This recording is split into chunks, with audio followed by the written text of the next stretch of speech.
Hello and welcome to Ministry of Current Affairs by Dr. Gaurav Garg। मैं दिव्यांशी और आज मेरे साथ इस इंटरव्यू सेशन में जुड़े हैं राहुल दब्बाल, जिन्होंने आरआरबी क्लर्क 2022 एग्जामिनेशन क्लियर किया है। वेलकम राहुल। जी मैम, थैंक यू। राहुल, सबसे पहले बताएं, जब रिजल्ट में अपना नाम देखा, किस तरीके की प्रतिक्रिया थी आपकी, आपके घर वालों की? मैम पहले तो मुझे पता था कि 1 तारीख को रिजल्ट आने वाला है, तो पिछले 2 एक रात से नींद ही नहीं आई थी, मतलब कि क्या होगा करके। तो 31st की नाइट थी, सब मेरे रूममेट जितने हैं वो अच्छा एंजॉय कर रहे थे, लेकिन मेरे को अंदर से वो था कि मतलब कि पता नहीं, मतलब न्यू ईयर है, मतलब मेरे साथ पता नहीं क्या होने वाला है, मतलब ये पहली तारीख को ऐसा ना हो जाए कि नेगेटिव आ जाए, या फिर ऐसा ना हो कि पूरा साल बिगड़ जाए उसकी वजह से। तो था कि अच्छा आया तो अच्छा होगा, ऐसा करके। फिर जब रिजल्ट देखा तो हाँ, अंदर से खुशी हुई। फिर सबसे पहले मैं उठा था, मतलब 6 बजे उठ गया था। फिर 2 घंटे बाद रिजल्ट, 8 बजे रिजल्ट आ गया था लगभग। फिर उसके बाद सबको उठाया, सबको बताया मैंने कि मेरा रिजल्ट आ गया है। तो सब खुशी के मारे बिल्कुल, मतलब अच्छे हो गए थे कि मैंने घर पे कॉल किया, तो पापा बोल रहे थे कि अच्छी बात है। तो राहुल, थोड़ा अपने बारे में बताएं। मैम मैं एक छोटे से गाँव का हूँ। इसके बाद पापा की जॉब की वजह से हमें एक शहर जाना पड़ा था। फिर मेरी पढ़ाई केंद्रीय विद्यालय संगठन में ही मेनली हुई है, जितने मेरी हायर ग्रेजुएशन है। मतलब ग्रेजुएशन मेरी इंदौर में हुई, इंदौर होलकर साइंस कॉलेज से। और पोस्ट ग्रेजुएशन भी वहीं से मैंने किया। अभी अभी जस्ट मेरा पोस्ट ग्रेजुएशन मतलब एमएससी फिजिक्स से मैं पास आउट अभी जस्ट इसी साल हुआ हूँ। इसके बाद फिर मैंने जब मैं एमएससी सेकेंड ईयर चल रहा था, उसमें मैंने स्टार्टिंग की थी बैंकिंग की। तो उसके बाद ये मेरा आई थिंक सेकंड अटेम्प्ट है इसमें, मतलब आरआरबी के लिए। तो उसमें अभी क्लियर किया है। मैं समझना चाहूंगी कैसे रुझान आया आपका बैंक करना है। अच्छा, ऐसा है कि मैम जैसे कि हमारा जब ग्रेजुएशन चल रहा था 2020 के टाइम पे, उसी टाइम पे लॉकडाउन लग गया था। तो उसी बीच में, मतलब जैसे लॉकडाउन लगा, ग्रेजुएशन हमारी मतलब कंप्लीट हो गई थी, उसके मतलब उसी बीच में ग्रेजुएशन कंप्लीट हो गई थी हमारी। तो उसी बीच में हमारी क्लास के मतलब ग्रेजुएशन के साथ में जब एक था, मतलब एक लड़की थी अ, दीक्षा सोनारे करके। तो उसने जो गैप हुई थी कोविड की वजह से, लॉकडाउन हुआ था, उसका फायदा उठा के क्या किया उसने कि पढ़ाई की और बैंकिंग की उसने एग्जाम निकाल ली। फिर उसने मुझे बताया कि मेरा ऐसा निकल गया एग्जाम करके। तो मुझे भी अंदर से मोटिवेशन मिला कि शायद मैं भी इसको एग्जाम को निकाल सकता हूँ, क्योंकि हमारा पहले से बैकग्राउंड मैथ्स ही था, और मैथ्स और इंग्लिश तो मेरा पहले से अच्छा ही था। तो उसने मुझे मोटिवेट किया कि ठीक है, तू कर सकता है करके। फिर मैंने फिर स्टार्ट की प्रिपरेशन। पहले तो मुझे थोड़ा टफ लगा कि यार इतना, मतलब 1 घंटे के अंदर अंदर इतने सारे क्वेश्चंस करने हैं, 100 क्वेश्चंस करने हैं, कैसे हो पाएगा करके। फिर लेकिन धीरे धीरे प्रैक्टिस करके फिर हो गया, मतलब फिर अंदर से कॉन्फिडेंस बढ़ता गया कि हाँ, अपन कर सकते हैं करके। और 2021 में मेरा आईबीपीएस पीओ प्री भी निकला, मेंस भी निकल गया उसका साथ में, और फिर इसका इंटरव्यू में शायद मैं 1-2 नंबर से रह गया था। मतलब मैं आईबीपीएस पीओ का बस, मतलब मेरिट लिस्ट में आई थी ना मेरी, तो उसमें 1 या 2 नंबर से रहा था बस। तो वहीं से मुझे और मोटिवेशन मिला कि मैं अब कर सकता हूँ। तो इस साल मतलब मैक्सिमम मैंने जितने प्री हुए ना, सारे सारे क्लियर कर लिए। और ये भी फर्स्ट रिजल्ट था इस साल का, मेंस का। तो राहुल, आपसे ये जानना चाहूंगी, शुरुआत जब की, क्या डिलेमास थे या फिर you were always aware about the nature of the exam? हम डर तो था, क्योंकि मतलब एकदम से जैसे कि मेरा मतलब बचपन सपना था कि मतलब जैसे मैं 12th पास आउट हुआ था कि मुझे फिजिक्स के फील्ड में ही जाना है। मतलब फिजिक्स मेरा हमेशा ही रुझाव था उस तरफ से।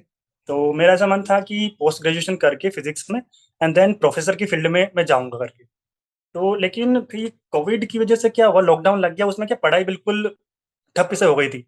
तो फिर वो जो इंटरेस्ट था ना, वहाँ से फिर हट गया, मतलब फिजिक्स की तरफ से। और फिर अंदर से लगा कि अब बहुत बड़े हो गए हैं टाइप के, और फिर अपने को जॉब चाहिए, कि अब मतलब कैसे भी करके जॉब लाना है। तो फर्स्ट ऑफ ऑल मैंने एसएससी की तैयारी स्टार्ट की, लेकिन जो उसके रिजल्ट्स लेट आते हैं, इसकी वजह से मुझे डर लगने लग गया था कि यार ऐसा ना हो कि मैं एग्जाम दूं और रिजल्ट बहुत लेट आए।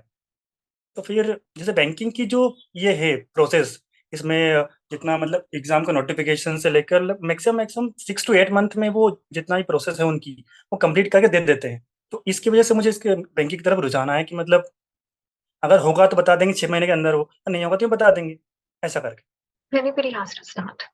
What is your advice? How they should begin? पहले तो लगेगा अपन से नहीं होगा करके कि नहीं होगा, नहीं होगा, लेकिन धीरे-धीरे जैसे ही क्वेश्चंस बनने लग जाते हैं, जैसे ही बेसिक कांसेप्ट अपने मैथ्स के नए तो मैथ्स के बेसिक कांसेप्ट क्लियर हैं, तो क्वेश्चन बनने लग जाते हैं। थोड़ा बहुत पहले टाइम लगेगा, ऐसा नहीं कि आप 100 क्वेश्चन ही 1 घंटे में कर लोगे। पहले हो सकता है 20-22 नंबर आएँ। पहले भी मेरे एक तो मतलब जब मैंने स्टार्ट किया था ना, उस टाइम मेरे ओवरऑल 20 नंबर आते थे, 100 में से। और अब तो एक सेक्शन में 20 नंबर या 22 नंबर आ ही जाते हैं टोटल। तो ऐसा है कि ऐसा नहीं कि आपके कम नंबर आ रहे हैं तो आप हार मान जाओ कि नहीं यार कम नंबर आ रहे हैं, नहीं आएँगे करके। तो ऐसा नहीं, हार नहीं मानना बस आपको कि अगर आप चाहते हो इस फ़ील्ड में उतरे हो, तो फिर आपको कंटिन्यूटी बनाए रखनी पड़ेगी। और खुद को समझाना पड़ेगा कि हो जाएगा, कर लेंगे अपन ये सफर, कर लेंगे करके ऐसा। बस हार नहीं माननी इसमें। जैसे अलग-अलग एग्ज़ामिनेशन के प्रोसेस होंगे, प्रीलिम्स होगा, मेंस होगा, तो उसकी जो रिक्वायरमेंट है, आपके माइंडसेट है, वो अलग डिफ़र करती है। हाँ, प्रीलिम्स की स्पेसिफिक तैयारी कैसी होनी चाहिए? प्रीलिम की स्पेसिफ़िक तैयारी ऐसा है कि मैम उसमें आपको ख़ास तो स्पीड का ध्यान रखना पड़ता है, एंड देन एक्यूरेसी का ध्यान रखना पड़ता है। अभी जैसे कि मैं बता रहा था कि पिछले साल मेरा आईबीपीएस पीओ प्री निकल गया था, मेंस भी निकल गया था, एंड देन फाइनल रिज़ल्ट में रह गया था बस। तो ऐसा हुआ इस साल कि जैसे ये भी बैंकिंग का कैलेंडर स्टार्ट हुआ था, अगस्त से एग्ज़ाम स्टार्ट हुई थी हमारी। तो पहली हमारी एग्ज़ाम थी आईबीपीएस क्लर्क देन पीओ वगैरह, ठीक है। तो मैंने जैसे एग्ज़ाम दी क्लर्क की, तो मुझे लगा था कि हाँ, निकल जाएगी, ठीक है। तो प्री निकला, जैसे ही अब जैसे कि मुझे लगने लग गया था ना कि हाँ, प्री निकल गया, तो मैंने मेंस की तरफ शिफ्ट हो गया फिर मैं इसमें। और जैसे मेंस की तरफ शिफ्ट हुआ तो फिर मैंने आईबीपीएस जो आरआरबी पीओ था, उससे थोड़ा ध्यान हट गया। तो उसकी वज़ह से क्या हुआ कि थोड़ा बिगड़ गया था मेरा पेपर और थोड़ा अंदर से को मतलब डाउन था कि शायद नहीं निकलेगा, नहीं निकला करके, लेकिन वो भी निकल गया, ठीक है। लेकिन मेरा बस एक ही एग्ज़ाम थी जिसका नहीं निकला था क्योंकि जो मेरा पिछले साल जो मैं सब कुछ निकाल के बैठा था उस एग्ज़ाम का, वो एग्ज़ाम इस बार निकली नहीं मेरे से। क्योंकि उसमें ऐसा हुआ था कि मैं थोड़ा ज़्यादा नर्वस हो गया था कि इस ये एग्ज़ाम मैं निकाल लूँगा और जब एग्ज़ाम में पहुँचा एग्ज़ाम हॉल में, तो मैं अंदर से बहुत घबरा गया था कि ये एग्ज़ाम नहीं निकले तो क्या होगा? ऐसा नहीं कि साल बिगड़ जाए। तो फिर वो एग्ज़ाम नहीं निकली और ऐसा है कि आपको पूरे घंटे कंटिन्यूटी बनाए रखनी है उस एग्ज़ाम हॉल में। जैसे कि मेरे इस पेपर में क्या हुआ था आईबीपीएस पीओ में कि पहले फर्स्ट 2 सेक्शन अच्छे गए थे मेरे, तो मैं और एक्साइटेड हो गया। और एक्साइटेशन में क्या हुआ कि थर्ड जो मेरा सेक्शन था, वो मेरा बिगड़ गया। उसकी वज़ह से मैं फिर रुक गया मतलब रह गया उसमें। मतलब मैं ओवरऑल जो कट ऑफ था वो क्रॉस कर गया था लेकिन बस सेक्शनल कट ऑफ रह गया था मेरा, रीज़निंग का। तो फिर ऐसा है कि आप बस कंटिन्यूटी बनाए रखो। ऐसा है कि बस यही है, बीच में नहीं छोड़ना है। किस तरीके से अपने आप को मोटिवेटेड रखें कि क्योंकि बहुत उतार-चढ़ाव आते हैं, लगता है हो रहा है, नहीं हो रहा है। आपने भी कहा कि लगेगा नहीं होगा, बट अंत में हो जाता है। तो अंत में हो जाने के लिए कितनी घंटे पढ़ाई, कितनी क्या दिनचर्या, क्या डेडिकेशन होना चाहिए? मैम ऐसा कुछ है नहीं कि इतने घंटे पढ़ाई कर लेंगे तो हो जाएगा। ऐसा कहते हैं कि लोग 2 घंटे पढ़ के भी जॉब के साथ करते-करते भी मतलब ये एग्ज़ाम निकाल लेते हैं और कोई 8-10 घंटे पढ़ के भी एग्ज़ाम नहीं निकाल पाता। वो तो अंदर से है कि आपका मोटिवेशन किस लेवल का है। कि आप ऐसा तो नहीं कि बस आप मतलब मेरे साथ बहुत सारे दोस्त हैं, ऐसा नहीं कि 2-3 साल तैयारी कर रहे हैं और अब उनका अभी तक भी निकला और मेरा बस 1 साल में निकल गया है। तो ऐसा है ना कि आपकी मोटिवेशन किस लेवल का है? आपको जॉब किस हद तक चाहिए?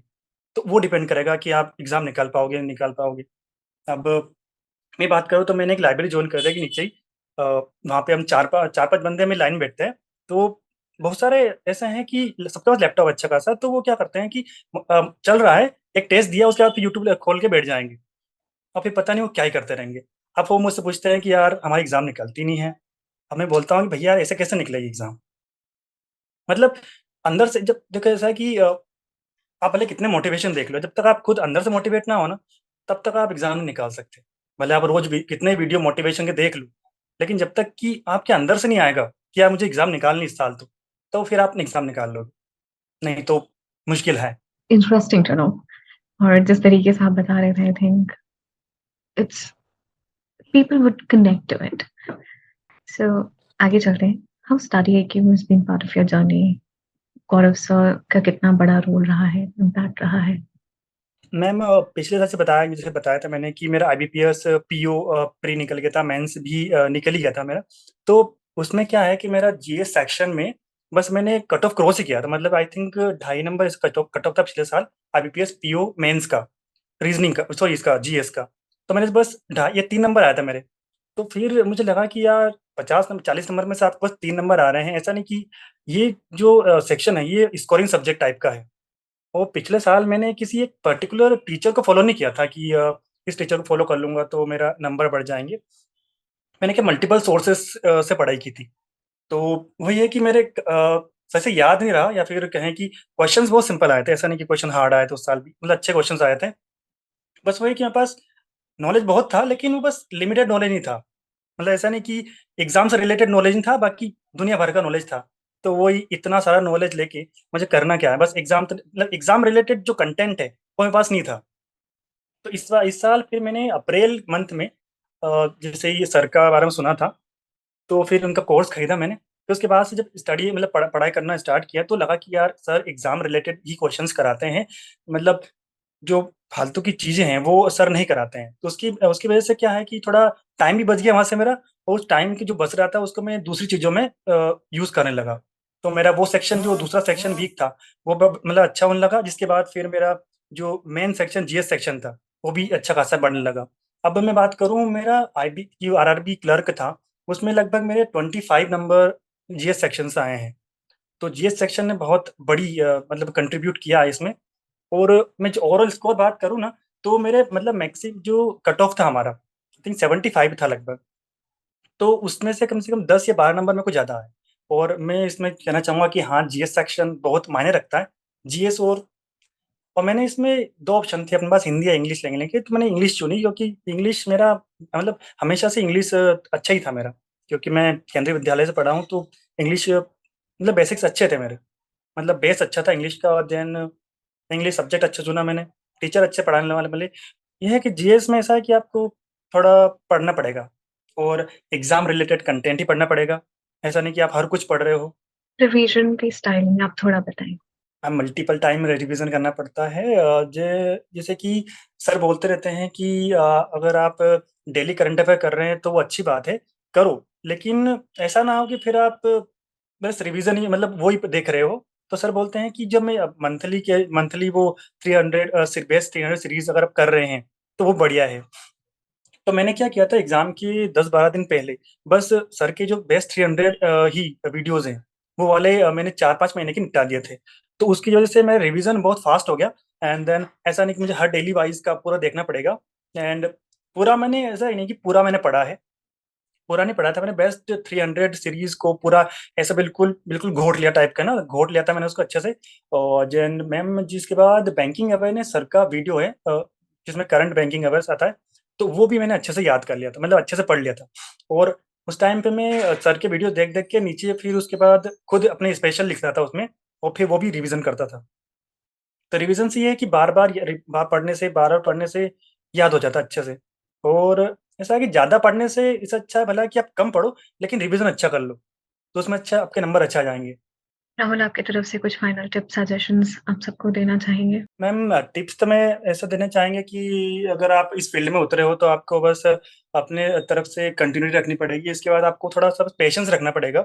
ऐसा नहीं कि आप कि बस 2 महीने पढ़ लिए एंड फिर अपन सोचा कि एग्ज़ाम निकाल लेंगे, ऐसा नहीं है। ऐसा है कि कई बार आप फेल भी होओगे, तो उस फेल्योर को बिल्कुल दिल से नहीं लेना है कि अब तो मैं फेल हो गया, पास नहीं हो सकता। तो बस है कि फेल्योर को अपना एक स्टेप चुनो कि हाँ, इस बार फेल हुआ लेकिन अगली बार मैं फेल नहीं होऊँगा। तो यही है कि बस अगर आप फील्ड में उतरे हो तो फिर एग्ज़ाम ले मतलब फिर सीट लेके जाओ, वरना फिर छोड़ो ही मत। Thank you Rahul. पूरी टीम की तरफ से ढेर सारी शुभकामनाएँ। We wish you good health, good luck. Thank you. Thank you ma'am.